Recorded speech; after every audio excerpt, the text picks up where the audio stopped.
Він повернувся зі слання до Криму наприкінці 80-х молодою людиною. І це повернення, як він сам каже, розділило його життя на до і після. Попереду було багато років боротьби за те, щоб він та його народ мали право на гідне існування в Криму. А боротьба була активною. Журналісти відзначали його запальний характер та називали польовим лідером. На його долю випало чимало випробувань. Це і російська окупація Криму, і майже 3-річне ув'язнення. Але ми дуже мало знаємо про його особисте життя, про мрії, бажання. Сьогодні спробуємо про це дізнатися. Це «Ракурс», і ми йдемо до заступника голови Меджлісу кримсько-татарського народу Ахтема Чийгоза. Чужинці, предателі, чорножопі. До крові билося? Так, і чесно кажучи, і похлеще. У мене вибір. Або я сотрудничаю, або мене в кращому випадку заарештують, а то і потеряють. Брехали для того, щоб свою дупу спасти. Да? І це було, на жаль. Ви повинні пам'ятник при житті поставити своїй житті. Так вона досі мені каже, де мій пам'ятник. Це я навіть роблю з таким от насолодою. Самоуверений, чітко націлений, стараюсь бути чесним. Ні, я такого питання взагалі не сприймаю. Давайте почнемо з вашого дитинства. Ви народились у 64-му в Узбекистані, і, я так розумію, ваша юність та дитинство припали на так звані застій і перебудову. От скажіть, будь ласка, чи ці етапи, вони якось відзначались у вашому житті, чи ви жили в іншому вимірі? Взагалі, я вважаю, що це був той період, коли я можу сказати, що в мене було дитинство до 14 років, до 13, там трошки більше років, як це казали в радянські часи, щасливе дитинство. Да? Але ми постійно мріяли про нашу батьківщину, тому що для нас вона, для дітей, яким дідусі і бабусі розповідали про Крим, як про сказку. Ці розповіді, вони так і залишилися, поки вперше ми не побачили Крим, і це море, і я ж з півдня Криму. Це ні з чим не можна порівняти, оце відчуття. А співпали розповіді з тим, що ви побачили? Так, до якогось моменту. Але коли батько вирішив, що треба їхати до Криму в 79-му році. І 4 дітей, і ми приїхали до Буйукламбат, Алуштинський район, де ми до цього я один раз був.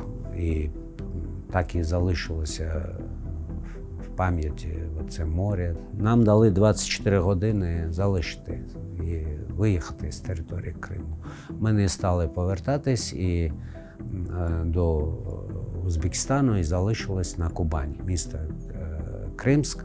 І от там у мене почалося доросле життя. Чому? Тому що ми опинилися в реаліях того, що проходили наші батьки, діди, наш народ, тобто чужинці, предателі, чорножопі і прочее. Все, що було на той час в аргументах цієї радянщини. Да?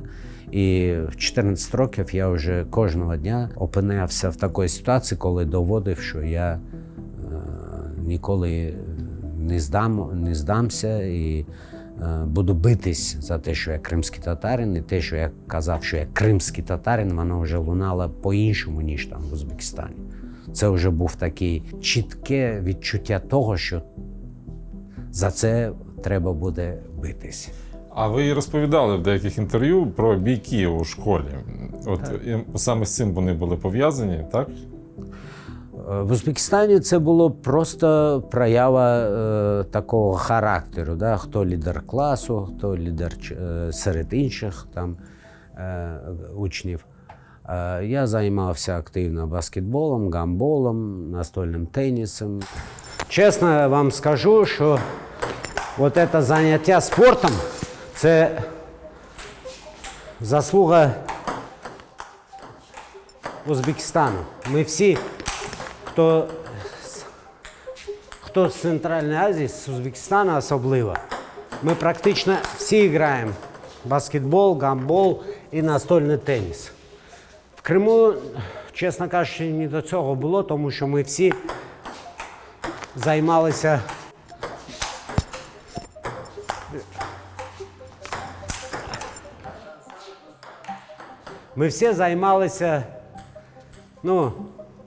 захвати, будівництво, виховування дітей. А на Кубані це вже було по-іншому. Це бійки були не тільки для того, щоб там бути серед них сильнішим, а те, що треба було відстоювати. Відстоювати нас там не так багато було, і багато ситуацій було таких, що треба було кулаками доводити, що тебе ображати не можна по національному признаку. До крові билося? Так, і чесно кажучи, і похлеще. Це як? Це і кримінальні справи були, тому що і там ми були безправними. І там на судах я вперше почув, що кримський татарин збив ні в чому не винного русского мальчика. Все, я і сам там був достатньо пацаном ще. Да? І взагалі і на дискотеках, і бійки були вже не по-дитячі, а такі дорослі. Оця історія Узбекистану до першої крові, це вже не працювало. А чим закінчилась справа у суді? Залишу це як історія радянщини. Так, була справа, була і суд був, і все інше було. І вирок? І вирок теж. Який? 2 роки. Ого. Я постійно повторюю, що це практично кожна сім'я мала такі історії у кримських татар. Тому що ми підпадали під той прес, який Радянська Рада визначила по кримським татарам. Тобто тоді була така установка, що кримські татари мають пройти всі через лагеря, зони, тюрми, будь по якої справі. 89-й рік, вам 24, і ви з родиною повертаєтесь до Криму. От в інтерв'ю ви розповідали, що це розділило ваше життя на до і після, і настав час боротьби. От з чого ця боротьба для вас почалась? В нас вкладали необхідність того, що ти не можеш бути нацією, ти не можеш мати розвиток як вільна людина, поки ти не будеш на своїй батьківщині. І з чого ви почали? Захват Де? землі, Бахчисарайський район. Причому це був такий свідомий вибір. В той час мій брат ще живий був, і він трошки раніше виїхав. Він учасник московських цих событий. Я поїхав за ним.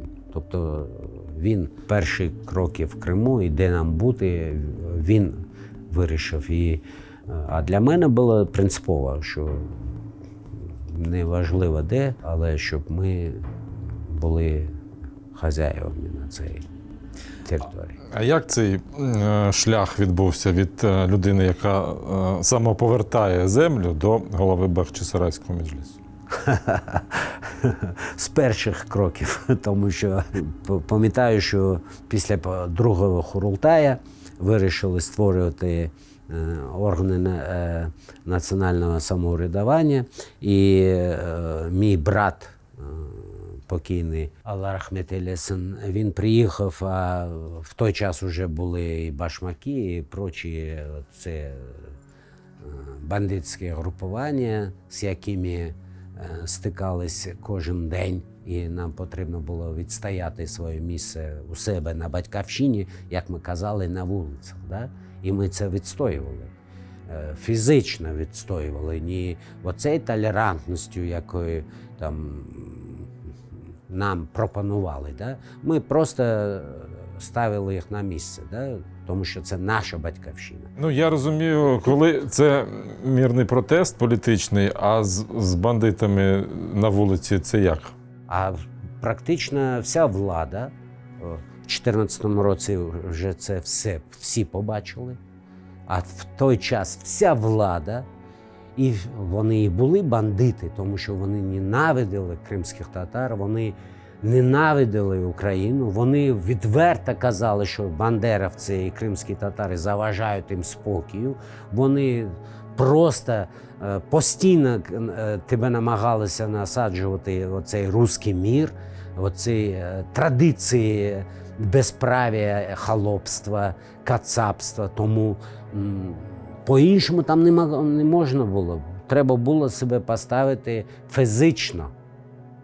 І тому ми от це робили і правильно робили. От з того часу я ще пам'ятаю, що перший місцевий меджліс, який був офіційно зареєстрований в системі вже України, це був меджліс Халантайського тіністого сільського совету, тому що я прийшов до голови совету і сказав, вчора у нас було зібрання, і от ми вирішили, у нас вибори пройшли, будь ласка, став печать. Ну, оця ласка була настільки там категорична, і він знав, що він не може відмовити. Він поставив печать, але на наступний день йому дали там по голові, як слідує, да, ці партійні роботники. І він прибіжав і мене дуже довго просив, щоб я повернув. Я сказав ні. От це був перший такий меджліс, який офіційно пройшов реєстрацію. Але, звісно, вони там все знищили, але та бумага з печаткою, вона ще довго зберігалась. Отак і почався шлях аж до голови Бахчисарайського регіонального меджлісу. Я досі в цьому статусі і зама голови меджлісу кримськотатарського народу. Я пам'ятаю, серед кримських журналістів вас називали найвпливовішим польовим лідером кримських татар. Ви згодні з такою оцінкою? Да, це ще нормально, але і ти сам, Роман, добре пам'ятаєш, деякі на той час журналісти, вони мене вважали ще й агресивним лідером проти п'ятої колони російської церкви. Тому що Бахчисарай, він в себе концентрував практично 90% всіх історичних пам'яток, які збереглися, да, в тому або в іншому стані. І коли у тебе на території центру твоєго Кримського ханства знаходиться присутня п'ята колона так званої Руської православної церкви, яка захопила практично серце твоєї історії, такі місця, як Азізлер, Зинджирле Медресе, Гази-Мансур і прочее, да? Тобто і інші такі місця, ханський сарай. І ти кожен день відчуваєш, наскільки вони бояться, щоб та історія, та ідентичність, ми ж не прийшли, як нас вони намагалися представляти для всіх, да? Що ми там якісь нащадки монголо-татарської імперії. Да? А ми доводили, що це ви прийшли.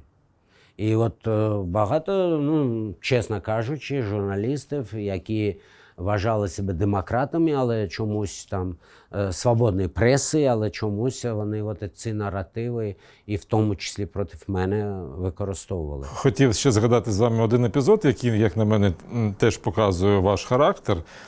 2007 рік, Айпетрі, да, коли влада туди приїхала з ОМОНом та бульдозерами зносити будинки кримських татар, які вони там вважали, що вони незаконно забудовані. І ОМОН був озброєний, екскаватори йшли на людей, і ви кидалися під ківшик екскаватора. От не було тоді страшно? У мене тоді на той час, коли питали журналісти, як тобто навколо цього була така інформаційна активність. Да? А я казав, почекайте, для мене це один із епізодів моєго життя, який я останні роки проводжу в Криму у себе на батьківщині. Тому що Ну, я можу безліч епізодів розповісти до 2007 року і після. Це просто така концентрація в деяких событиях іде, і коли уваги більше. Ну тоді всі побачили ці кадри просто. Так, да, але я не кидався по цей бульдозер, я просто бачу, що тебе і твоїх друзів, твоїх співвітчизників, значить, в коло взяло більше 2000 цих бандитів, ОМОНовців, беркутовців. Це не був якийсь там показник того, наскільки ти там герой. Да? Ні. Це принцип твоєї поведінки, коли ти знаєш, що ти підеш до кінця, але ти не даш можливості, щоб от так вони думали, що будуть на твоїй землі господарями. Да? Не ти, а вони прийшли, вони, які грабують цю державу, не тільки Крим. Да? От ми просто на таких принципах працювали. Ну, тобто це частина твого життя. Я ж кажу, після цього були, і до цього були, і Азізлер, і Зенджерле Медресе кожного дня, і Хан Сарай, де вони приходили, смотрящих намагалися ставити, і приходилось там фізично вишвирювати їх з нашої території. І в інших містах, і в Судаке, і в Джанкої, і в Ахярі, куди ми приїжджали навмисно, щоб демонструвати, що це не город руської слави. І вони змушені були це терпіти, але у них був план, і, на жаль, от той план, який потім вони реалізували, проти нього не готова була в цілому Україна, а особливо центральна влада. А ви опинились у СІЗО. Які думки були у той час? Мустафа депортували, Чубарова депортували, не дали заїхати до Криму і взялися за мене. Різні механізми, і підкуп, і посади, і проче. Але багато зустріч було, дуже багато. Кожного дня і з Москви приїжджали, і з Білавінцевим, представником Путіна в Криму, і з Аксьоновим, і з Тимиргалієвим, і різні формати. І окремо їхні з адміністрації президента Росії, тоді був голова Володін, його глави цих управлінь приїжджали. В той же час я раз на тиждень обов'язково виїжджав до Києва, тому що я розумів, що йде проработка, так скажемо, да? Проработка мене всіми цими спецслужбами. І я виїжджав, я демонстрував їм, що це не має ніякого там перспективи. І от в якийсь момент мені тут попереджали і Мустафа Гай, і Рустем Умєров, що у мене вибір. Або я співпрацюю, або мене в кращому випадку заарештують, а то і потеряють. Я сказав, що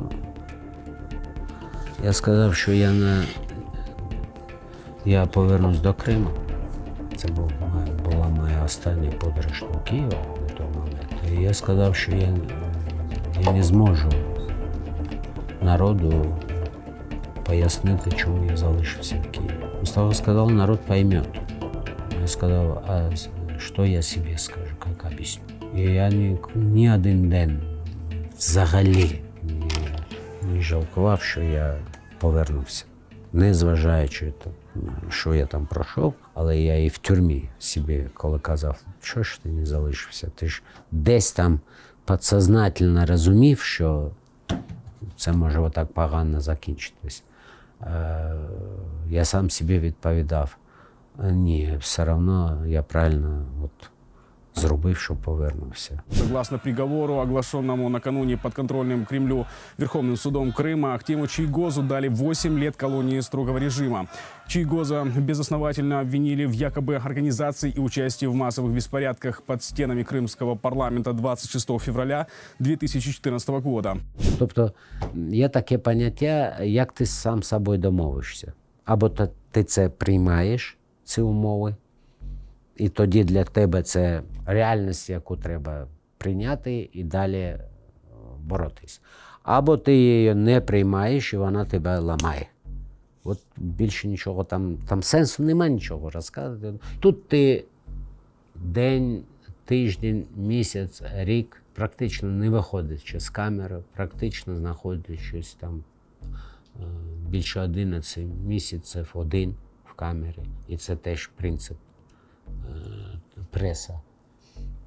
Ну, як це сказати? Там мені кажуть, це як герой. Я кажу, ні, ніякого відношення це не має до якогось там героїчної дії, да, там, поступків. Це просто ти для себе вирішуєш. Або ти підписуєш, а потім пояснюєш людям, що ну що робити. Або там померти в цій тюрмі, або підписати і вийти, і Бог з ним там, але не зраджувати по факту, да? Тобто тільки на бумагі. Були такі, які це робили. Але я для себе чітко зрозумів, що таке свобода. Це ж не якесь там аморфне щось таке, да? Про яке багато кажуть. Це відверто дивитися в очі людям. Це щоб твої онуки, діти, твої батьки, їм соромно не було. Щоб ніхто ніколи не зміг сказати. Да, ми все розуміємо, але вже все-таки здався. Я так розумію, ще був момент, коли ви, напевно, відчули розчарування та зраду, да? Коли з'являлись деякі покази у свідченнях. Як ви це переживали? Були, на жаль, були. Брехали для того, щоб свою дупу спасти. Да? І це було, на жаль. Але ти всі не можеш. Більшість, 90% нації, воно відслідковувало за цією справою. І на суди приходили сотні людей кожного дня. Це 3 роки судів. І вони приходили і показували повагу до твоєї боротьби. Да? Вони вважали, що вони не зря вибирали тебе як представника свого народу. Да? І це давало тебе сили. Ти знав, що, як мій батько на одному тільки зустрічі за мною був, приходив в СІЗО з моєю покійною мамою, і я сказав, я вас більше не побачу. А вони сказали, не думай про це, ми знаємо, за що ти сидиш, і народ знає, за що ти сидиш. Знаєш, потім уже я таке зрозумів, що таке традиція, да, ці для народу, да, як вони відносяться до того або до іншого напрямку, да, в житті твого народу. Людина виховує свою дитину все життя, да? А потім чекає, що ти, як син, там, наприклад, маєш повагу через своїх батьків, якийсь термін твого життя, да? А потім твої батьки чекають на те, що через тебе буде повага в суспільстві. Їм, як твоїм батькам. Тобто ти, коли чогось нормального досягнеш, суспільство буде відноситись з повагою і казати, це син або донька таких людей. Да? І коли вони мені це сказали, я зрозумів. Мою матір, коли вона померла, я сидів в камері, десятки тисяч людей прийшли. І там ФСБшників бачили, що це таке повага. Я не знаю, зараз мій там батько вже 90 років, да? Я йому кажу, приїжджай, тут поруч будеш зі мною. Він каже, ні, ти тут, а я там. Тобто це такі речі, які тебе дають зрозуміти, навіщо ти взагалі, от що таке життя, да? Які тебе треба робити дії, щоб от не було соромно ні тобі, ні твоїм батькам, ні твоїм дітям, ні твоїм онукам. І, звісно, воно дає тебе сили. І от це для мене стало там важливішим, ніж те, що я ж кажу, що таке свобода. Ти от підписав там 200 кроків і ти на волі, да? Ти виходиш з СІЗО, да? Там через підвал, через кишку і тебе на волю. А далі що? Далі як? І 3 роки, да, я не знав, що через 3 роки мене визволять. Я в це вірив, чекав на це, але не просто там мріяв. Да? Я боровся для того, щоб продовжувати от те, як я вважаю. Да? І це сталося. І я сьогодні бачу похитьків, які на той час вирішили зберегти свою дупу від тої реальності, да, от цих от важких умов.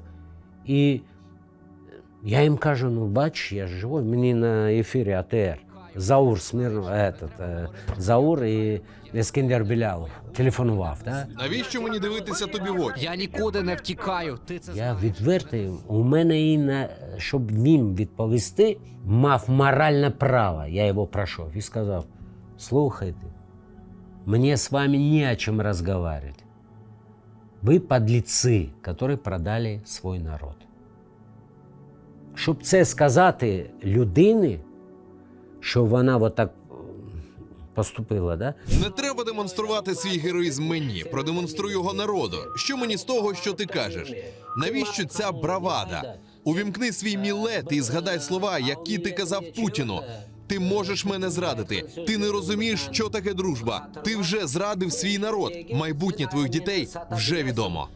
Тебе треба пройти якийсь шлях, який люди по-іншому визначать. Тому я деяким я ніколи не пробачу.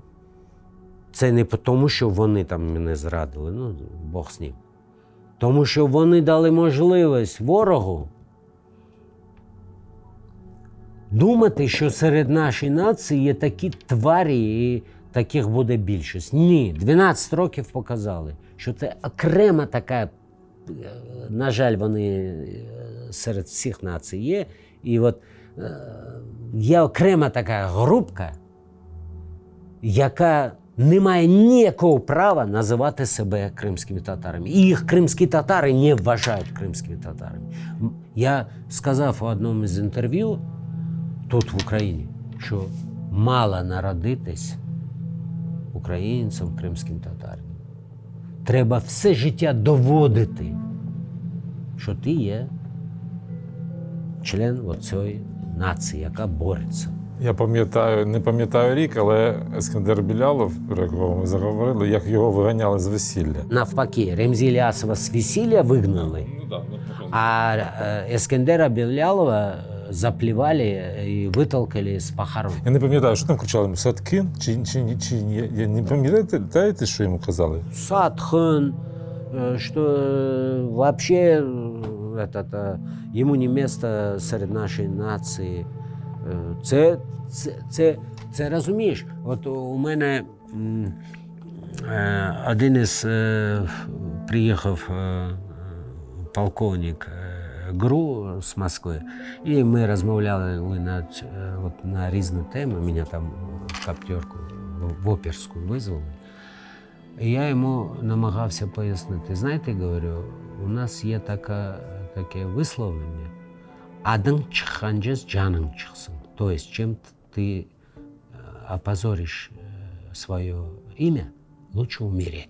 Це така ситуація, коли народ тебе проклинає, ти опозорив своє ім'я, але за це пройдуть багато часу, тебе вже не буде на цій землі, да? Ти ж все одно помреш. Але коли кудись будуть твої діти заходити, один у одного ці старики або інші будуть питати, а хто це такий? І коли скажуть, да це вот того сатхана, предателя, син, или дочь, или внук, все. Не треба там брати його, стріляти, все. Його життя, його покоління, все зломано.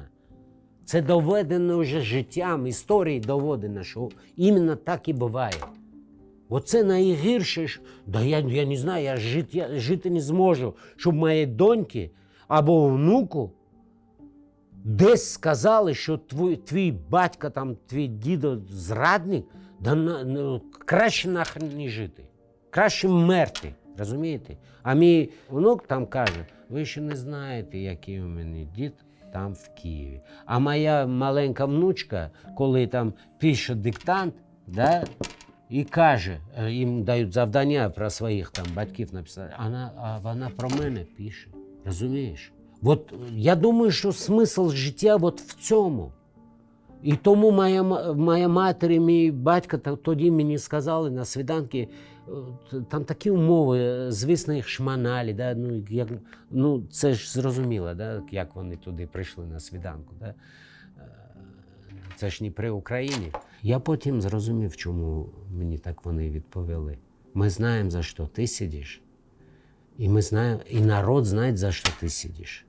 Тому я всі ці 3 роки, що там, да, у мене там один син було 12 років, 13, стало 16. Саме такі кращі часи, щоб батько був поруч. Да. Інший старший син, йому було 14 стало, там 15 стало, 18. Саме такі часи, коли мені треба було, щоб я як батько був поруч. Я отцу сказав, що найважче вам і моїм дітям. Знаєш, що він мені відповів? Він сказав, ти за дітей не думай. Якщо це твої діти, вони, говорять, твій характер мають. Ці слова, я от в камері сидів, да, важко, звісно, важко, Але ти постійно шукаєш якийсь смисл своєї боротьби, да? І ти розумієш, що тобі, мабуть, важко, але їм ще важче. І ти такі аргументи шукаєш. Тому що зранку опять до тебе прийдуть, опять тебе будуть пресувати. Знову вночі шмони будуть йти, абсолютно безпричинні. До тебе будуть, постійно там щось відбувається таке. Я на судах виступаю, а потім мене там після суда там якісь там присухи йдуть, да? Тому що ти на суді, ти бачиш свій народ, там, представників, отак бачиш, і ти не можеш по-іншому. Я зрозумів, що я не хочу, щоб мене жаліли. От це для мене, я зрозумів, що це найгірше, що б я хотів. Я став, там же ти сидиш постійно, і на прогулку не виводять. Більше року я не виходив, я не знав, що це практично, що це така прогулка. Да? І я став, щоб мишці не атрофірувалися, почав на нарах там підтягуватися, там, десь віджиматися, стелити газету. Да? І почав за собою слідкувати. Я приходив, я демонстрував, що я бачив, як на мене люди. Дехто виходить і каже, а мої виступи там на суді, вони чують. І потім виходить і каже, а він який був там на волі, да? Такий залишився. От це оцінка, яка я хотів чути. Шахи, вони ж тут не випадково. Це хобі, яке постійно, коли є можливість, я граю. І у нього теж є історія. Коли я на спецблокі сидів, до мене, там закидували до мене цих стукачей. Але один із них мені дуже подобався, чесно скажу. Він так грав в шахи. Він з Москви, він старше мене. Він оцей з банди хірурга, у нього був партнер. І вони разом в САКах мали бізнес. Що при Україні. до речі. І він його застрелив і відрубав йому голову, зрізав і спрятав. І коли у нього питають там слідчі, він каже, ні, я цього не робив. Потім, коли окупація стала, вони через цю базову інформацію, яка була в Криму, вони знайшли і через відео, там, в общем, відслідкували його шлях, а потім його заложив рідний брат. Це норма. І от, ну, при цьому я розумів, що у нього не все з головою, але відрізати голову, сховати, а потім казати, я це не бачив, ну точно щось там з головою не так. Але як він грав в шахи. І не такі шахи у нас були. Це було з картонки, значить, розмальовані оці ячейки, і якісь фігури, а потім мені змогли через блатних закинути нормальні шахмати, і от ми і грали. Скільки це тривало? Десь 3-4 місяці, але так швидко проходила ніч за шахами. І це давало таку розслабуху, чесно кажу.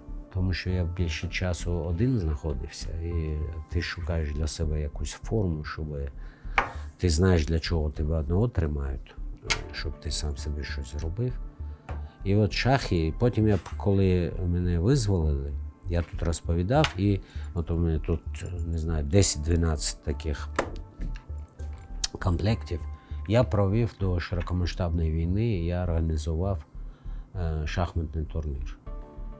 Чоловік 30-40 прийшло, і грали, і там призовий фонд я зробив, я вже депутатом був. І, значить, переможцем став наш муфтій Айдер Бей. Але скажу, був такий момент, коли я у нього виграв, але не на турнірі. Потім ми з ним ще раз зіграли, я програв, але той момент всі пам'ятають, як я його переміг. Росіяни вас випускають з в'язниці, приїжджаєте до Києва. Було розуміння, що на вас чекає, чим будете займатися? Их встречают аплодисментами. Жена Ахтема Чийгоза Эльмира Аблялимова нежно обнимает супруга. Коли мене привезли до Туреччини і була особиста зустріч з Ердоганом, він теж колись там сидів в тюрмах, він дуже добре розуміє, що таке бути порядним і авторитетним в цих умовах, там, де ти сидиш. І він так дуже тепло мене прийняв, обняв і каже, залишайся, я все зроблю для тебе. Я сказав, ні, мій шлях до Києва. Він каже, чому? Я кажу, тому що повернення додому, шлях лежить через Київ. І він сказав, оце правильний вибір. Тому для мене не було взагалі щось такого, щоб роздумувати, там, вибирати. Це було для мене чітко визначено, для чого я їду, повертаюсь в Київ. Боротьба продовжується. Повернення додому – це не просто шлях. Це шлях боротьби за право народу, за право самим вирішувати, що нам далі робити. 19-й рік. Ви обираєтесь депутатом українського парламенту, але ж це вже зовсім інша стихія. Довелося якось переналаштовувати себе? Ні. Ні. Я і сьогодні можу точно сказати, я іноді нашій молоді кажу, той опит, який у мене є, це той шлях, який пройшов я в Меджлісі, починаючи з 91-го року. Це не можна цьому навчитись, це треба пройти на протязі життя всі ці етапи. І для мене це не було щось нове. А дружина яку роль зіграла у підтримці вашій?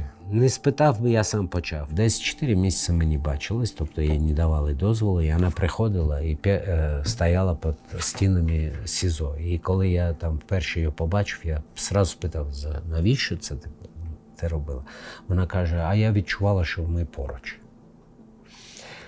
І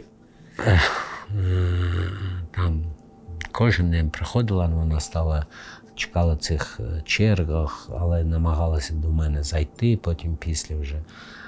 І от це все бачили оці працівники СІЗО.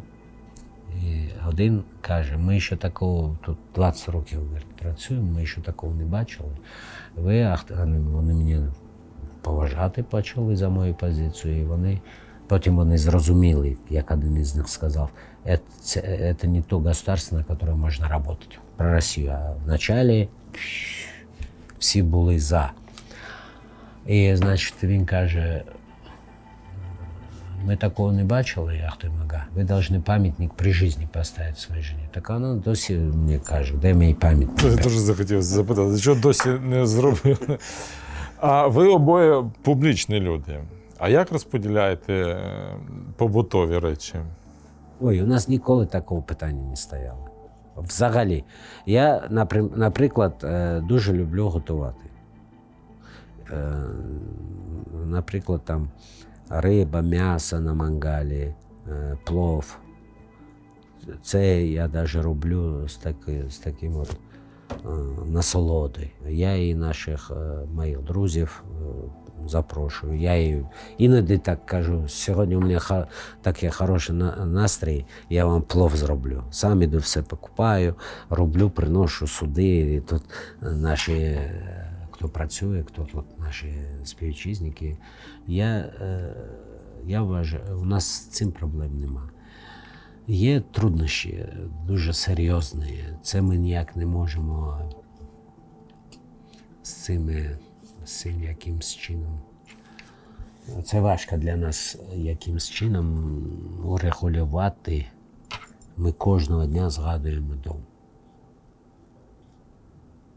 У нас тут так і не стало для нас домом ця квартира. Незважаючи на те, що дуже активне життя у нас тут, і у мене, і у неї. Вона зараз аспірантурою учиться, вона дуже професіонально займається історією, ідентичністю кримських татар, спадщиною, її запрошують на лекції, вона читає лекції в університетах, вона дуже часто подорожує Європою, там Швеція, Германія, Франція, вона виступає, але при цьому, коли ми з нею розмовляємо, ми розуміємо, що нам би домой.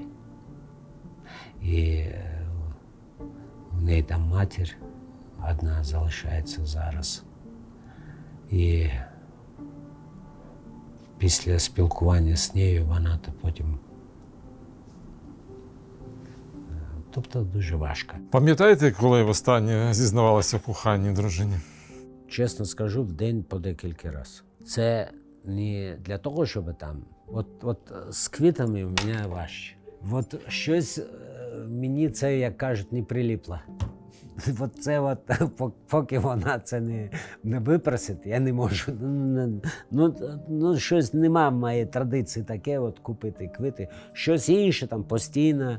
Це виказати свої почуття. І це хочеться робити, тому що це, мабуть, найближча людина, найдорожча людина, якої не треба пояснювати багато чого, і яка пройшла з тобою такий шлях. У нас і у двох були такі періоди в Криму, коли потрібна була підтримка один одного. І що ніколи не сперечаєтесь? Ні, постійно. І за ким останнє слово? Ні, от до цього не доходить. Це от шаблон, коли там хто останній сказав. У нас нема цього. Ми намагаємось якимсь чином стоп-пауза. Кожного вечора намагаємося разом вийти, коли є час, вийти трошки прогулятись там перед сном. Я часто кажу, і коли там з друзями або з кимось, я кажу, це моя краща половина. А який принцип виховання дітей у вас? Ой, вона за всіх постійно стоїть насмерть. Тобто ви нападаєте, а вона захищає? Чи? Да я не нападаю, я завжди кажу, от за мене, як би не хвилювались мої батьки, особливо тато, Він знав, що де б я не був, там з 14 років у мене самостійне таке життя, де я за себе постою і ні в якій ситуації не загублюсь. От я хочу, щоб мої сини такими були, щоб я не хвилювався. Бліц. Тобто так або ні. Розум чи інтуїція? Ні, воно один без одного не може бути. Солоне чи солодке? Я солодке з тюрми вже мало потребляю, а солоне постійно. Гори чи море?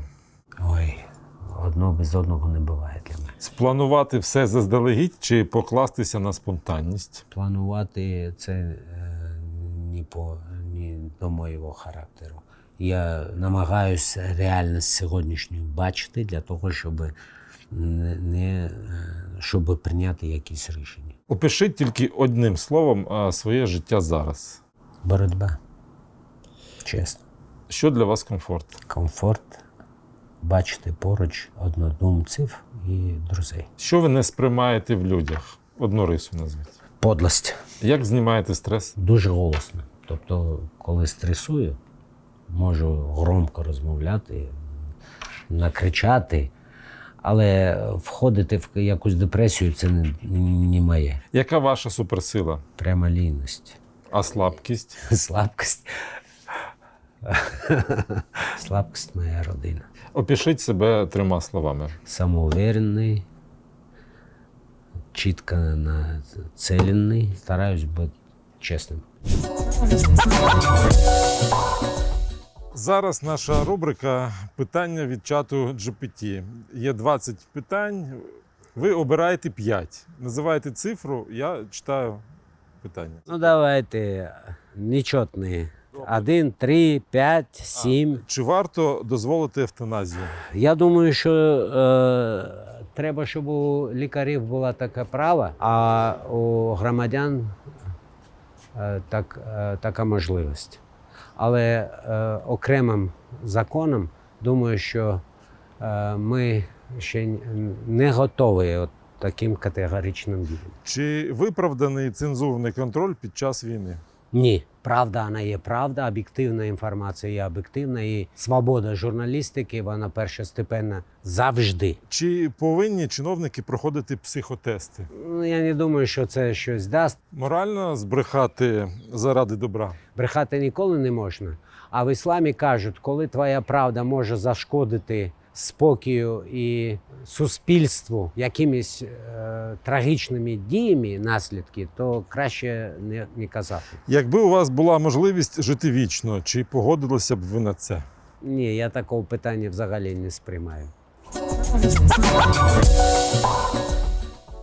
Яку першу річ ви зробите, коли опинитесь у Криму? Я знаю, що сьогодні я про це постійно нагадую і талерастам, тим, хто дуже сентиментально відноситься до тих подій, які зараз в Криму. Я нагадую, що наші співгромадяни, співвітчизники мріють справедливості, а справедливість має бути з кулаками. Так і що ви зробите? Першу річ у Криму? Першу річ, всім треба пам'ятати, зрада і паскудні дії по відношенню до народу будуть покарані. Місце сили в Криму для вас? У мене є мала батьківщина, це Боюкламбат, півдні Криму. Я відчув себе кримським татарином з історичної ідентичності і релігію кримсько-татарського народу в історії і в сучасному світі – це Бахчисарай. Якби Крим був запахом або звуком, що б це було? Запах – це море і гори. Як пахне Чорне море, я багато морів побачив. Ні одне так немає такого запаху. А звук – це гори, які не такі високі, як на Кавказі або там Альпи, але вони такі живі, тому що там от всі ті кусти, дерев'я, вони мають от свій голос. І ми його чуємо. Ну і наостанок анекдот. Скоріше, це не анекдоти, а жарти між етнічними групами Ногаї, Ялбойські, Тати на території Криму. Вони дуже багато історій мають. І вони більше такого смішного характеру, жарти. Наприклад, деяка етнічна група їде на весілля, а це той регіон, де живуть всі ускути. Каже, там ні одного татарина не було, а одні ускути були. Дякую, це все.